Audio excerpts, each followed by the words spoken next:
Welcome to Garam Garam Bezawada రుచుల్లో. ఈరోజు జాంకాయతో జ్యూస్ చేస్తున్నాను అండి. చూడండి, జాంకాయ ఇలాగా పైన తొక్కు తీసేయాలి. ఇట్లా తొక్కు తీసేసుకోవాలి. సన్నగా పీసులుగా కట్ చేసుకుని జ్యూస్ జార్లో వేస్తున్నానండి. ఇప్పుడు తగినంత షుగర్ వేసుకోండి.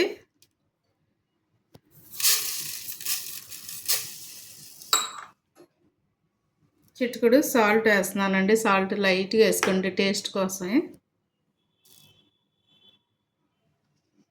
కొంచెం ఇలాచీ కూడా వేస్తున్నానండి, పౌడర్ చేసుకున్నాను నేను. మీ దగ్గర ఇలాచీ మొగ్గలు ఉంటే వేసుకోండి.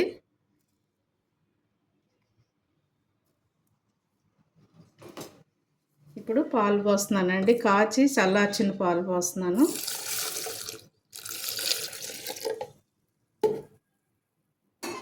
ఇవి ఇప్పుడు మిక్సీ పట్టుకొని వస్తానండి.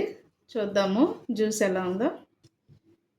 చూడండి, మిక్సీ పట్టుకొని వచ్చానండి. ఇప్పుడు వడపోసుకుందాము. ఎందుకంటే దీనిలో గింజలు ఉంటాయి కదా జాంకాయలో, అందుకని పన్ను కింద పడినప్పుడు ఇబ్బందిగా ఉంటుంది కాబట్టి మనం ఈ జ్యూస్ని వడపోసుకుందాము.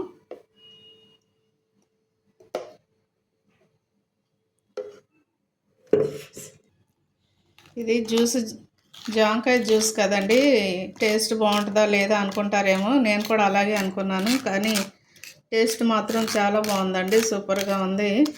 మీరు కూడా తప్పకుండా ట్రై చేయండి.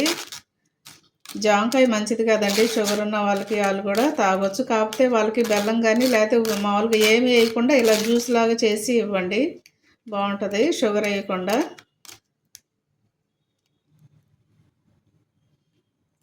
చూడండి, ఎంతో టేస్టీగా ఉండే జాంకాయ జ్యూస్ రెడీ అయిపోయిందండి. మీకు కావాలంటే ఐస్ క్యూబ్స్ వేసుకోండి. నేనైతే ఈరోజు వేయట్లేదు. తప్పకుండా మీరు అందరు కూడా ట్రై చేయండి. చాలా చాలా టేస్ట్గా ఉంది. పిల్లలు కూడా ఇష్టంగా తాగుతారు, పెద్దవాళ్ళు పిల్లలు కూడా.